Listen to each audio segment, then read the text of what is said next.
Hey guys, tonight we're diving headfirst into something a little unexpected where people in medieval times actually slept.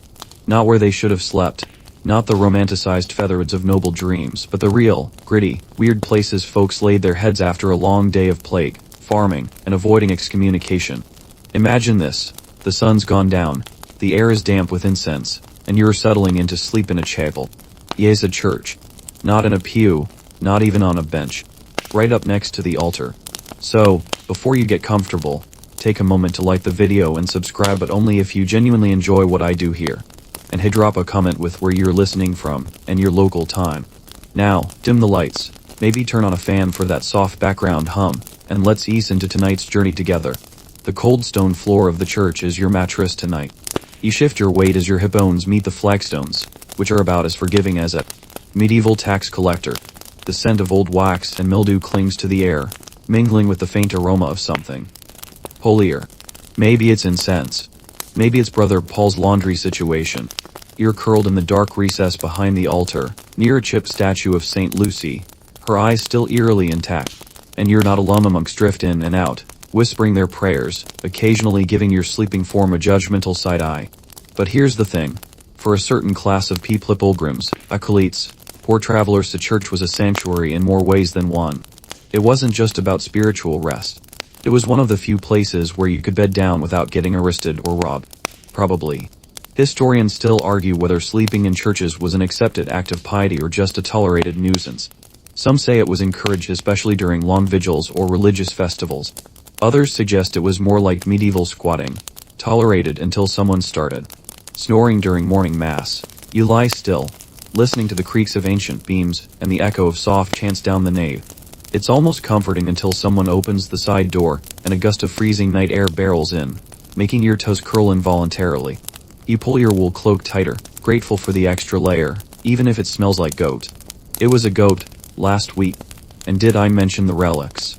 That golden box next to you contains the mummified finger of some long-dead saint. Or possibly a chicken bone. Who knows? Either way, it's oddly warm. You scoot closer. There's a popular myth that medieval churches were always solemn, echoing cathedrals filled with awe and discipline. But let's be real. At night, they transform. The rules soften. Children curled near the pews. Old women whispered to the Virgin for their bunions. A drunk might stumble in and face a plant in the baptismal font. No one wants to sleep in the streets when the rats are aggressive and the pigs have dusks. And then there were the acolytes, teenage boys training for the clergy, often sleeping in the church itself. Not out of necessity, but out of duty. Their makeshift beds were usually bundles of straw behind the chore screen, or occasionally in the sacristy, where the vestments were kept. Sounds glamorous until you realize vestments don't make good blankets, especially when they're covered in embroidery and smell faintly of dead incense and very alive mildew. A quirky tidbit. Some particularly devout folks practiced vigil sleeping, dozing intermittently during all-night prayer sessions, heads bobbing like wary metronomes. It was supposed to bring you closer to God, or at least to a nap so powerful you hallucinate an angel. Your back protests against the cold stone as you shift again. Above you, stained glass windows catch the moonlight, casting fractured blues and reds across the nave. It's beautiful, but also unsettling. You can shake the feeling that St. Lucy is judging your snoring. A sudden creak makes you freeze. Is that someone approaching? Just a priest making his nightly rounds. You pretend to be asleep. He steps over you, mutters something under his breath, possibly a prayer, possibly a complaint, and disappears into the shadows. Some records suggest that sleeping in churches, especially near relics, was believed to grant divine dreams. Imagine that, laying down on a pew hoping for a vision, but waking up with a stiff neck and the distinct smell of wax in your nostrils. A rat skitters past. You flinch, but hey, at least it's not biting your nose. Small victories. Time passes. The chill bites deeper. Somewhere outside, a rooster crows too early. Or maybe it's a rooster-shaped demon. It's hard to say with medieval nights. You burrow deeper into your threadbare cloak and rest your head against a stone that's slightly warmer than the others, perhaps warmed by centuries of tired pilgrims just like you. You sleep lightly. There are no mattresses, no sheets, no privacy. But there is silence. For now. You wake up with a stiff neck, and a foot that's mysteriously gone numb. No big deal, probably just a ghost sitting on it. You stretch, crack your back, and shuffle out of the church before anyone tries to make you join morning prayers. You're not that desperate. Now imagine this, instead of the icy floor of a church, your next night's rest is just a bit warmer. Because it's directly above a stable full of snorting, farting, hay-munching horses. Welcome to the hayloft. Cozy, scratchy, and slightly dangerous if you roll the wrong way. You climb the wooden ladder, careful not to step through any rotting planks. The air is thick with the scent of horses, earthy, sour, and oddly comforting if you've spent your life surrounded by worse. Below, the animals shift and snuffle in their stalls. Their body heat rises into the loft like a natural medieval space heater. The straw floor is uneven, and there's a pitchfork buried somewhere in hair-done ass. How you found out? You lie back, poked in 7 places, but at least you're off the ground and out of the wind.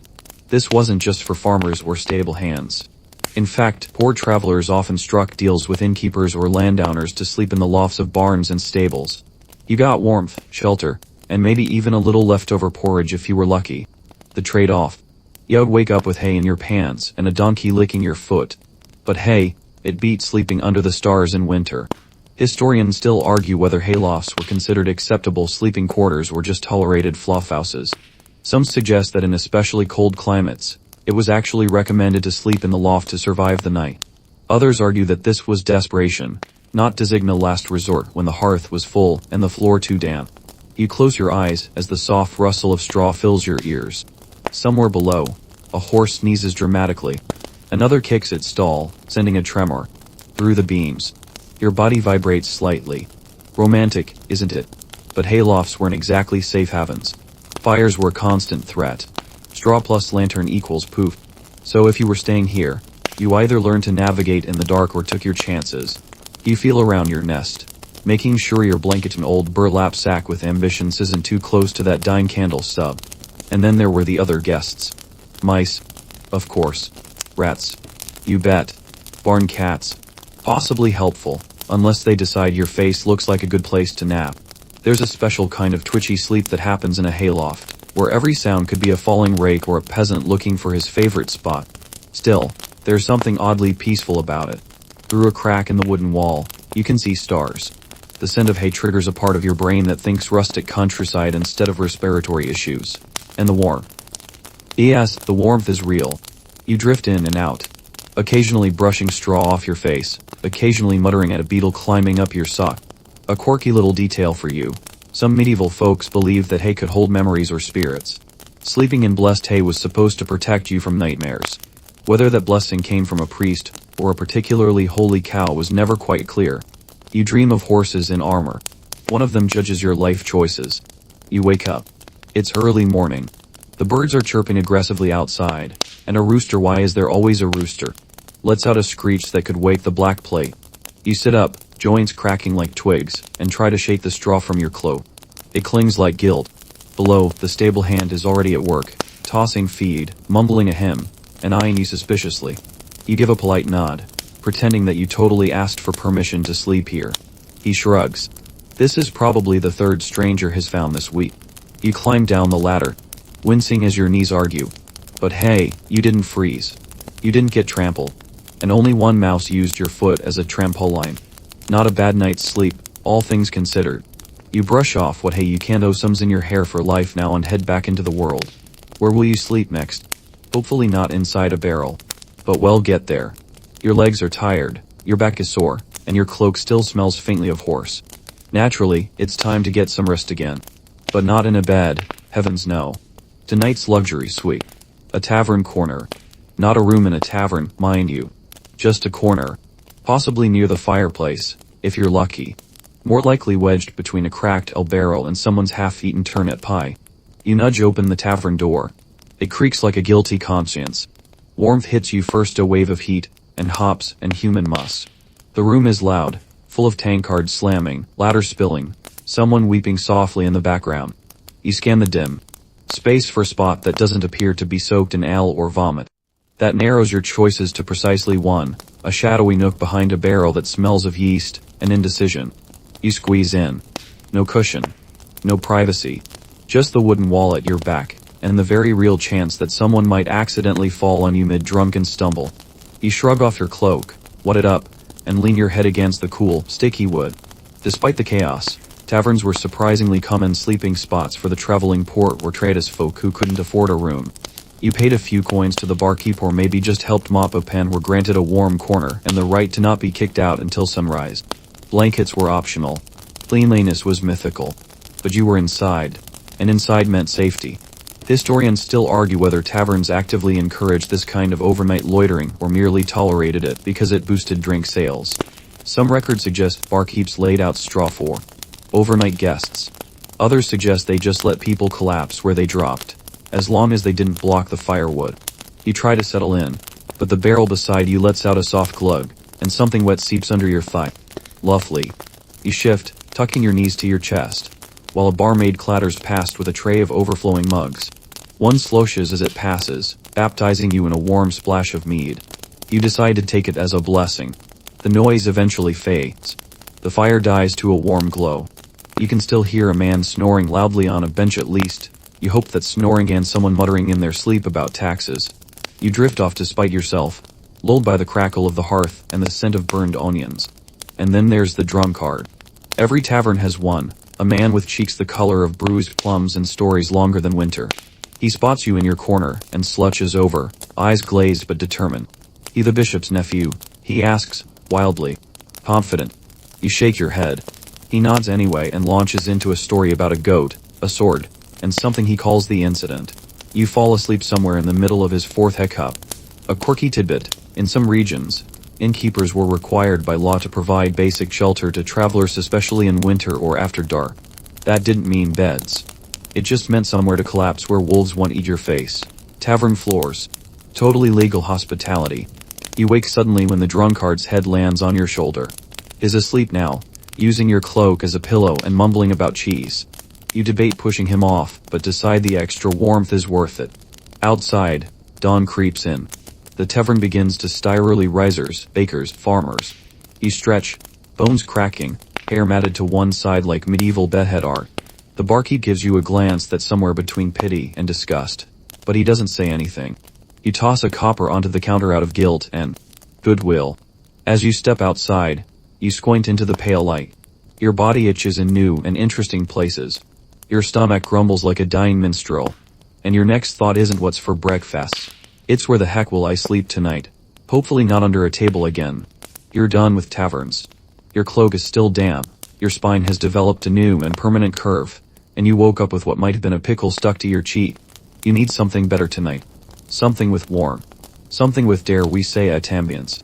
So, naturally, you head for the hearth.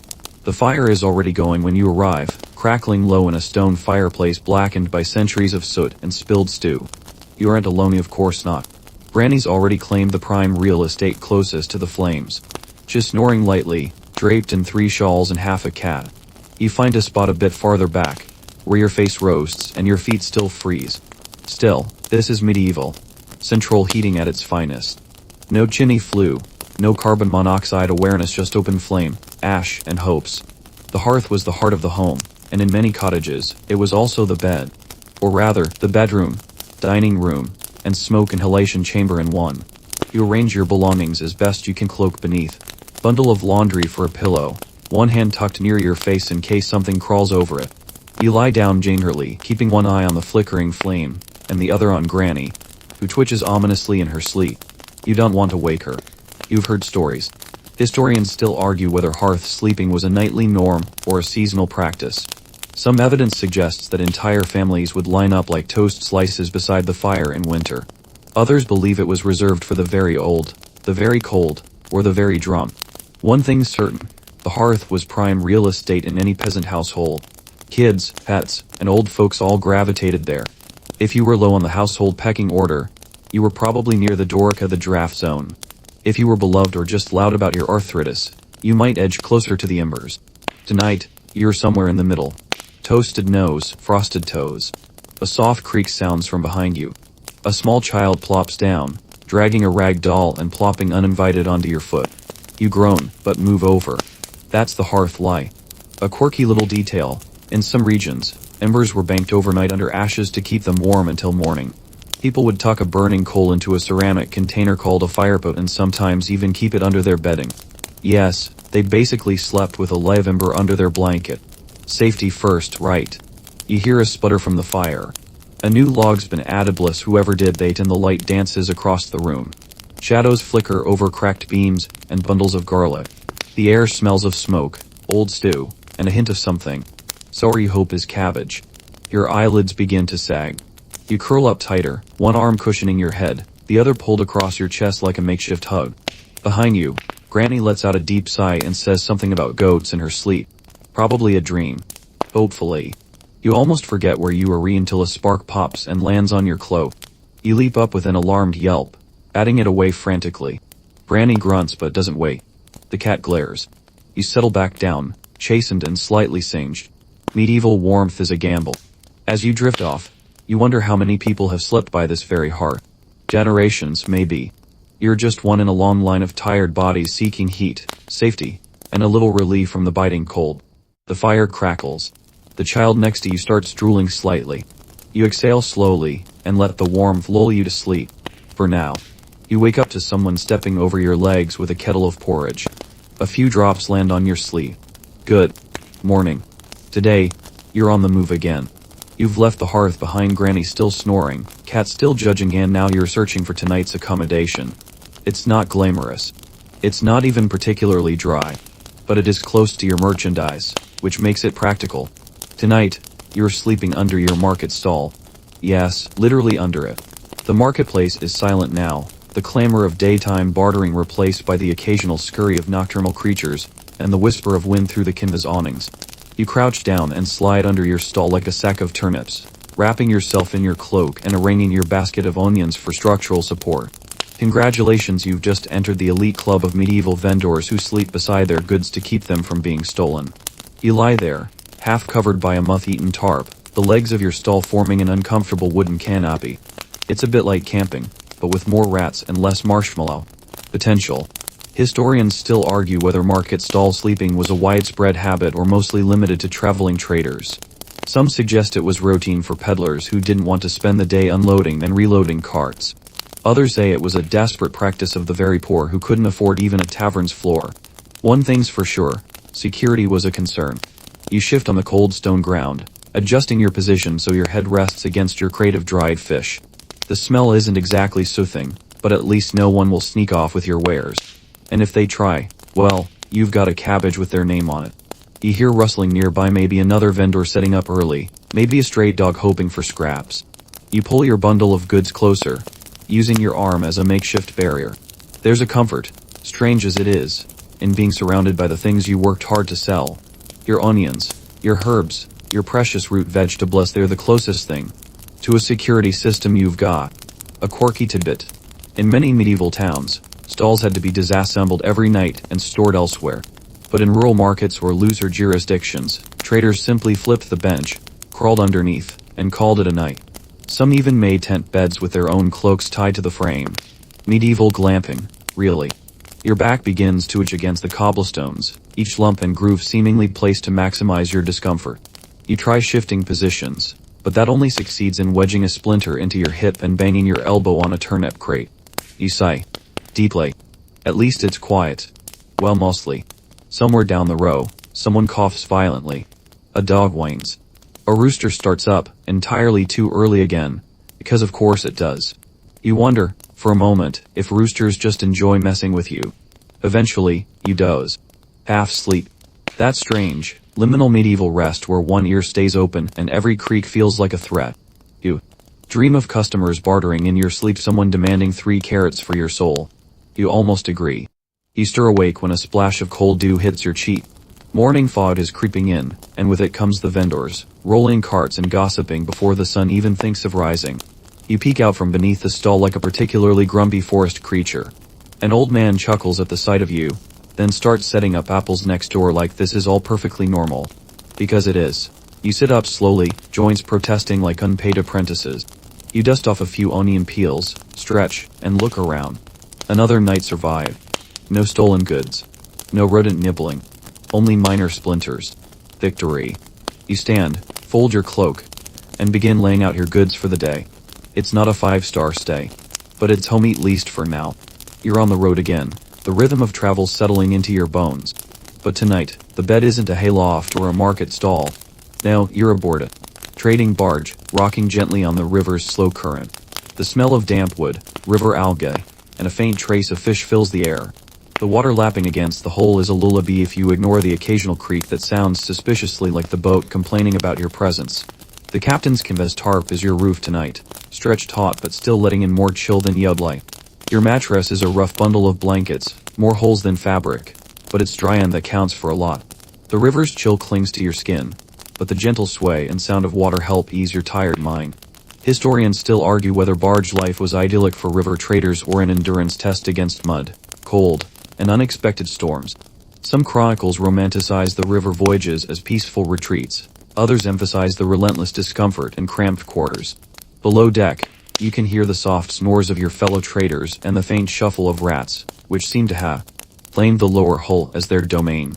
You tell yourself these creatures are companions, but they're more like squatters. A quirky tidbit: some medieval barges were equipped with small stoves for cooking and warming, but fire aboard a wooden vessel was a risky business. Most crews relied on body heat and layered clothing, so forget hot showers or fluffy pillows. You lie back, gaze up at the canvas, and imagine the stars you'd see if you dared to step outside. But outside means cold and mosquitoes, so you pull your cloak tighter, nestling into your bundle. The water's rocking rhythm is hypnotic, like a gentle cradle, but every now and then the boat bumps against a rock or the dock, jolting you awake. Your thoughts drift to the riverside towns you've passed, the faces of merchants, fishermen, and farmers, their lives tied intimately to this watery highway. You think about how the river shapes everything: trade, travel, even sleep. Suddenly, the boat shudders. A gust of wind flaps the tarp overhead, sending a brief chill through your body. You wrap your arms around yourself, willing the warmth to return. Dreams come easy here. You dream of distant cities, bustling markets, and endless waterways. But you also dream of dry land, soft beds, and maybe a bath that doesn't involve a bucket. You awaken to the muffled chatter of the crew preparing to dock. The river's song is replaced by the creak of ropes and shouted commands. You stretch, muscles stiff from the cramped night, and prepare to disembark. Another night survived, on the river's gentle cradle. You've left the gentle sway of the barge behind, but tonight's lodging is even less glamorous. Welcome to your new accommodations prison. Yes, medieval prison. Cozy isn't exactly the word here, unless your definition of cozy includes damp stone walls, questionable straw bedding, and neighbors who keep whispering about escape plans involving spoons and determination. You're shown, or rather, shoved into your quarters. The guard locks the iron gate behind you with a clang that echoes through your bones. Your eyes slowly adjust to the dimness. Moss thrives between the stones, making everything slightly slippery, slightly green, and overwhelmingly musty. Your bed? A pallet of moldy straw in the corner.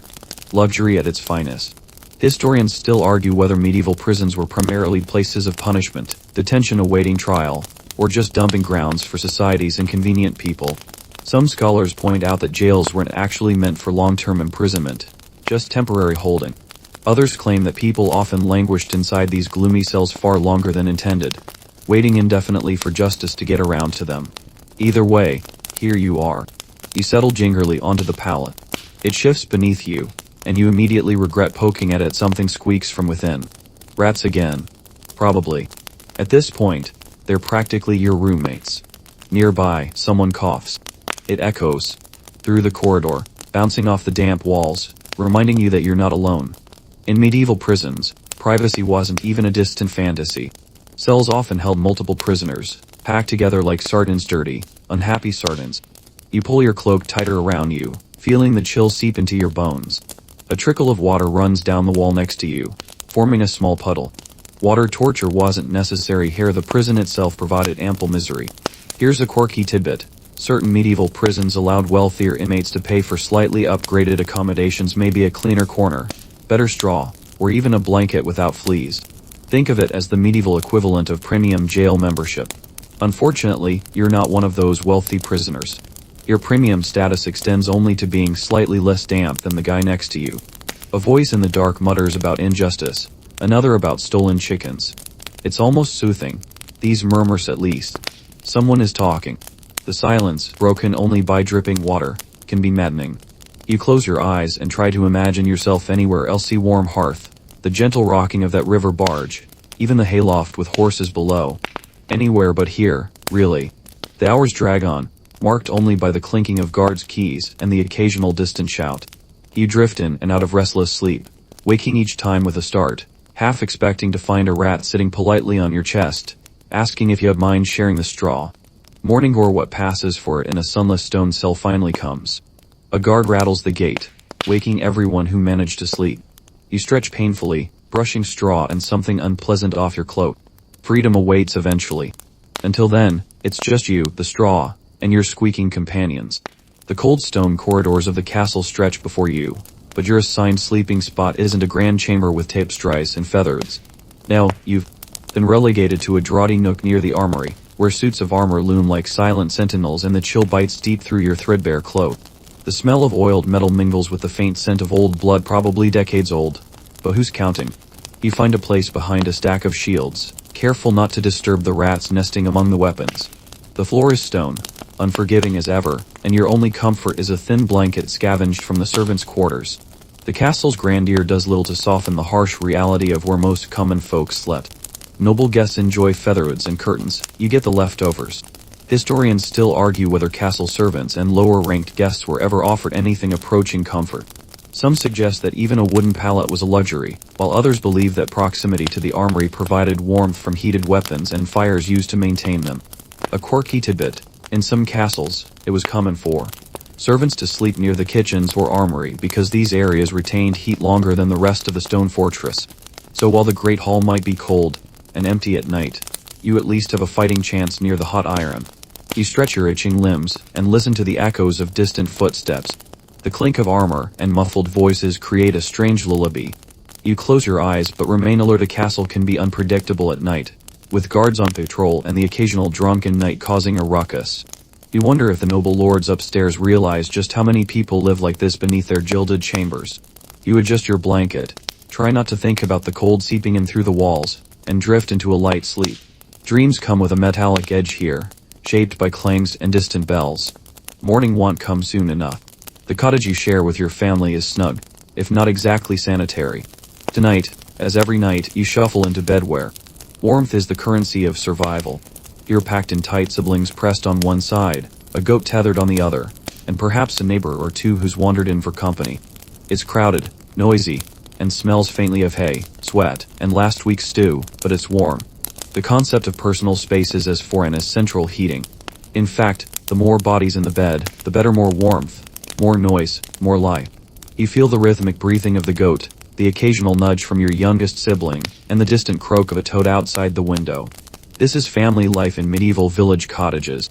Historians still argue how common it was to share beds with animals. Some accounts say it was rare and only for the coldest months. Others argue that in rural areas, animals were a permanent part of the sleeping quarters, serving as heaters and guards. You tuck your feet beneath the goat's belly, appreciating its steady warmth despite the occasional kick.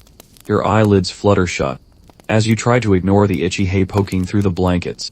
You breathe in deeply, the mix of smells oddly comforting in its familiarity. A quirky tidbit: some peasants believe that sleeping close to animals not only preserved heat but also kept evil spirits at bay. The animal's natural aura was said to protect the household from witches and demons prowling the night. Your thoughts drift as you listen to the chorus of snores, sighs, and the occasional whispered prayer.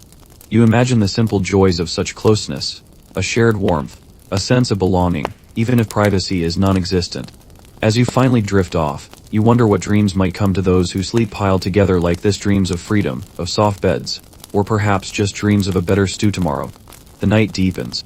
Outside, the wind picks up, but inside, there's the steady, living heat of many bodies pressed close. You let the sounds wash over you, settling into a sleep shaped by community and resilience. Tonight, you slip into a wooden coffin-shaped bed, a coffin bed used by monks who believe that comfort invited sin. It's not exactly cozy. The wood is cold, the shape unnervingly narrow, and the lid closes close enough to remind you of your mortality. It's both a bed and a spiritual exercise, a nightly meditation on death and humility. You settle down, the hard plank beneath you a stark reminder that rest isn't supposed to be luxurious. The only comfort is the knowledge that you are following centuries-old monastic tradition, denying yourself earthly indulgence in pursuit of higher spiritual goals. Historians still debate whether coffin beds were common across all monastic orders or specific to certain regions and periods. Some argue they were practical sleeping cells, others see them purely as symbolic gestures. A quirky tidbit. Some monks reportedly placed stones or small weights on their chests as a form of penance, making sleep even less comfortable, though why anyone voluntarily chose this is a question for the ages. You close your eyes and try to ignore the creaking wood and the chill that seeps in through the cracks. It's a night for contemplation, for quiet reflection on the fleeting nature of life. Sleep comes slow, but in this austere rest, you find a strange peace. You trade the cramped monastery for wide-open pastures, where the stars burn bright above and the wool cloak you wrap around yourself is scratchy but comforting. You are a shepherd, guarding your flock beneath the vast sky, lulled by the gentle bleating of sheep and the whisper of the night breeze. Your bed is the cold earth, softened slightly by tufts of grass and moss. The night air carries the scent of dew and distant woods. Wolves are a constant worry, their howls slicing through the dark like warning bells. Historians still argue whether shepherds commonly slept outdoors year-round or sought shelter in huts and barns during harsher seasons. Some suggest that shepherds' lives were spent mostly outside, while others argue they had more solid shelter than folklore suggests. A quirky tidbit. Some shepherds carried flutes or small bells to soothe the restless sheephen maybe themselves into peaceful slumber. Music under the stars was both a comfort and a practical tool. You curl tighter into your cloak, eyes tracing constellations, imagining stories etched across the night sky. The world feels immense and silent, save for the soft rustling of grass and occasional snort from a nearby sheep. Sleep arrives in waves, broken by moments of alertness when shadows seem to move. But under the stars, there's a freedom no castle can offer. Tonight you're on the road, a night-errant pilgrim with a heavy pack and tired feet. The moon is your only lantern, casting silvery light over the rough path. There's no inn, no hayloft, no hearth for you this time. Instead, you settle on the roadside, your shoes doubling as a pillow. You curl into yourself, trying to block out the chill and the sounds of night creatures rustling in the brush. The hard earth presses against your back, unforgiving but familiar. Your cloak is your blanket, your shield, your only comfort.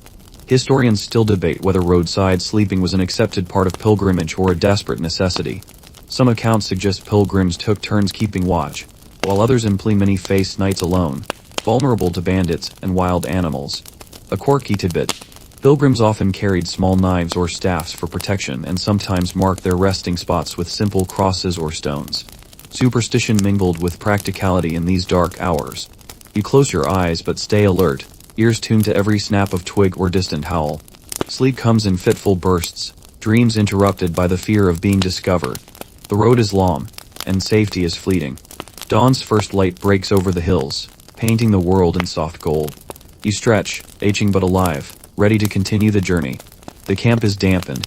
Cold, the tent you share smells of wet canvas and unwashed bodies.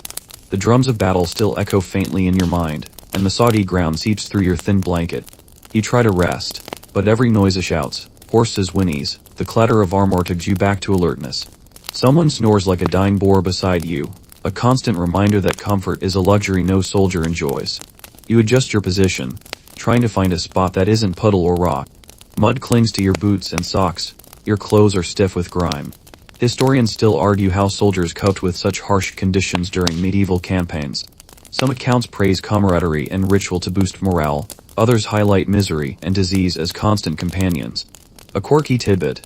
To keep spirits up, soldiers often shared body songs or swapped stories of legendary heroes even if they couldn't remember the words clearly after a long day. You close your eyes, hoping exhaustion will drown out the damp and cold. You imagine a soft bed far away, with clean sheets and no mud. But you're here, now. Surviving is enough. The castle staircase is cold, hard, and narrow, last resort sleeping spot for servants too wary to climb higher or too low ranked to get a proper bed. You wedge yourself into the corner between stone steps, curling up like a small, forgotten creature. The echoes of footsteps above thrum through the walls, and the occasional muffled conversation remind you that the lords and ladies live in entirely different worlds. There's no mattress here, only cold stone and the faint dust of centuries. You pull your cloak tighter, trying to block out the chill and the persistent dampness. Occasionally, a booted foot nearly treads on you, and you freeze, holding your breath until the danger passes. Historians still debate whether stairwell sleeping was a common necessity or a rare hardship borne only by the most unfortunate. Some suggest that servants used these spaces for quick naps. Others say it was overnight lodging when the castle was overcrowded. A quirky tidbit. In some castles, Hidden recesses and alcoves along staircases doubled as secret hiding spots or even makeshift bedrooms for those in a hurry or in trouble. You close your eyes, the cold seeping into your bones. Outside, the castle is alive with whispers and candlelight, but here, in this stone alcove, you are alone with your thoughts. Sleep is fragmented, but it is sleep nonetheless. Tonight, desperation pushes you to places you never imagined. No haylofts or stairwells, no cozy hearths or market stalls, only hollow trees, abandoned crypts, or piles of refuse left to rot. You stand before an ancient tomb, its stones crumbling and covered in ivy, and take a hesitant step inside. The air smells of damp stone, mold, and whispers of the past. You find a dry corner, brushing away cobwebs, and settle cautiously on a ledge intended for bones, not wary travelers. Every sound feels amplified, the scuttle of insects, distant old calls, the creak of branches overhead. Shadows flicker on walls etched with faded inscriptions, whose words have long lost meaning. Historians still argue about how common it was for desperate travelers to seek shelter in tombs and hollow trees. Some insist such measures were rare and risky. Others argue that desperation made these hidden, eerie places practical refuges. A quirky tidbit. There were medieval superstitions suggesting spirits lingered in abandoned crypts and trees, but ironically, these beliefs sometimes made them safer, as most people avoided them at night. You curl into your cloak, heart beating faster at every rustle or creak. Sleep is elusive, chased away by your imagination conjuring restless spirits and unseen creatures. Yet exhaustion is stronger than fear, and eventually your breathing slows, eyelids grow heavy, and you drift into uneasy dreams. When dawn breaks, the sunlight gently bathes the tomb's entrance, dissipating shadows and quieting fears. You emerge slowly, stretching cramped limbs, blinking into the daylight. Another strange night survived. Your journey through medieval sleep has taken you to places warm, cold, safe, and unsettling. But now, as the night fades away and the world awakens, your tired eyes look toward the horizon. You've felt the hardness of floors, the scratchiness of straw, the sting of cold, and the simple, profound relief of morning's first light. As the gentle warmth of the sun touches your face, know that wherever you rest tonight, sleep will eventually find you. So close your eyes now, rest easy, and drift into gentle dreams. Good night, traveler. Sweet dreams.